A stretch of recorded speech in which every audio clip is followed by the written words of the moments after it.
In this video, I'll be explaining things that I like about the Mazda CX-3 and some things that I'm like, kind of an odd choice. Starting off with the massive 16, 18-inch wheels. I like these a lot because these are more of a sporty look and they just look really good on this car. Another thing that I really like about the Mazda CX-3 is the fact that it is a nice, big-sized SUV. It's got an aggressive front-looking grille. Wow. I like that this model has a sport rainy thing on top of the windows. So with Mazdas in Europe, there is a law with emissions. Now a standard Mazda CX-3 comes with about 120 horsepower and then you've got the 150 horsepower. In the United States of America, you can get them from 150 horsepower to 195 horsepower. Why in the EU is there a law with cars that they limit the amount of horsepower and the transmissions? Well, let me explain to you why they do that. You see, in the EU, they once decided to make a rule. Eventually, stuff is gonna get out of hands. The world is collapsing, it's breaking down, and the fuel emissions are so bad. A lot of cars nowadays are limited to the amount of horsepower they are allowed to get out. My car was 150 horsepower.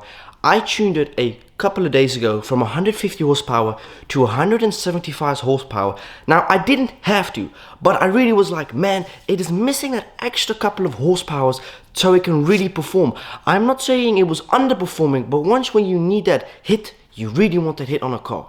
I don't necessarily agree with this law in the EU, but it is what it is. Obviously, like I said, you can get these somewhere even up to 200 horsepower standard in America.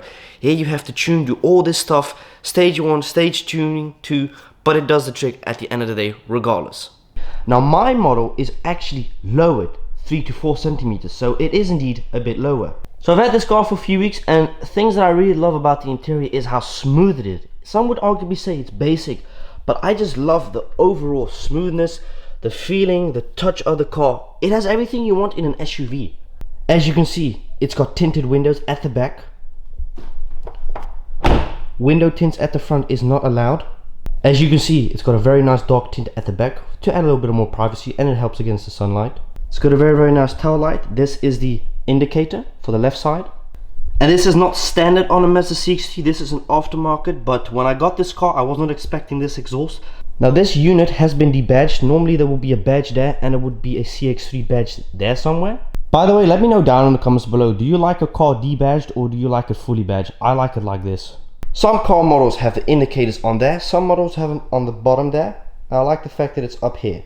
What are the few things you maybe not like about this car, Keegan? Well, let me show you. A lot of modern cars nowadays have the indicators like this, but the Mazda CX-3 for some unknown reason decided to put the indicator on the bottom, which I don't really necessarily hate. I just think it's very odd and misplacement in some way.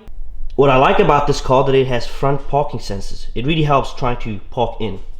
Due to the fact that it is a lowered SUV, what I really have to be careful with, and something I have found out the hard truth is, with bumps and that and potholes you have to be so careful. A few days ago, actually Friday, I was driving on the road and there was this truck, big ass commercial truck driving. And it's a 60 road, so I'm like, okay, I have to go a little bit off-road. That's also a thing I'm going to talk about. It's four-wheel drive, which is very nice.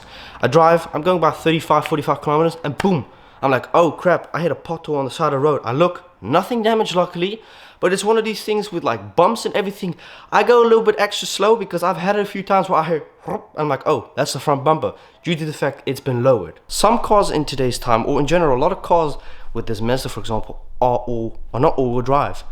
And I find all-wheel drive very important. It is crucial. It can help you with maintaining the car on the road when shit does hit the fan. A lot of people think, oh, all-wheel drive, isn't that basically like something to do with the tire sticking better on the ground? No, it is something within the car which helps you basically stabilize the car when you want it to. So like when it's super rainy, super duper wet, it stays. It's like glue on the road. It basically just glues a little bit better on the road. That's all-wheel drive. Another thing that I think is so amazing is how spacious the front is and how comfortable it is as well. You've basically got everything button-wise on your steering wheel. You got the volume, you got info, you got next music, and not to mention you've got a heads-up display as well that pops up when you start the car. I just found out I had this as well. I didn't even know that. So what's it like driving this car? Well, I've had it for 2 weeks and honestly I love the car. Now since I tuned it 2 days ago on a Saturday. Like I said, I felt like something was slightly missing, and I have explained, unfortunately the stupid laws in the EU really limit your car. Some newer cars, like, I don't know, the Audis nowadays, the fast ones, they're limited, and people are like, you know, I'm paying that much money for a car, why is it not this certain horsepower? It is a real shame, but that's why tuning is nice. You've even got electric cars nowadays that you can tune, and tuning people often think is something, you know, motorized. It could be if you do stage 2. This is a non-turbo. This is a 2-liter 4-cylinder. It had standard 150 horsepower. It's got 175 horsepower now. It's got 206 newton meters of torque. I think it went from 195 to 206. Honestly, EQ performance, great guy. The guy drives a beautiful BMW 6-cylinder, 3.5 liter 6-cylinder, I think. He's got pop pangs on it. He's the owner of the business, so massive shout out to him. Now, I know for a fact that some people will dislike it about this certain model that I drive. This one is a aftermarket exhaust, and this one's going to make some nice noise. Now, I love the sound of an engine roaring and revving. A lot of people that buy a car, they don't want to hear their car drive, which is something that you in this case may not like, or maybe like, yeah, you know, it's a beautiful car, this and that, but I'm not going to buy it due to that. An interesting fact, my mom and dad were test driving a Toyota hybrid a few years ago. They liked the car, they thought it was great, but they've been driving Audi for, you know, a few decades, and they were like, you know, it's a really nice car, but it just isn't an Audi. And second of all, what really bothered them was the noise that the car made. It was a hybrid, so it's electric and it's engine combined, which is amazing. If it was up to me, I would definitely buy a hybrid Mazda, but don't know if they have one now, and if they did, it's too much money to begin with. I can't afford it. Do I personally recommend to someone buying a Mazda? Well, it really depends on what car you want. Note, this is not a sport car. This is not meant to look or resemble or be a sport car. You have to still remember, this is a SUV. This is technically a family car.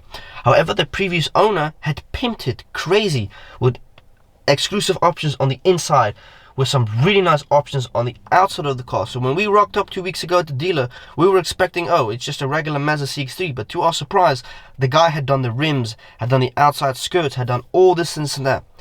And it's got everything. It's got heated seatings. It's a automatic. I could have bought a manual, but I don't want the whole thing.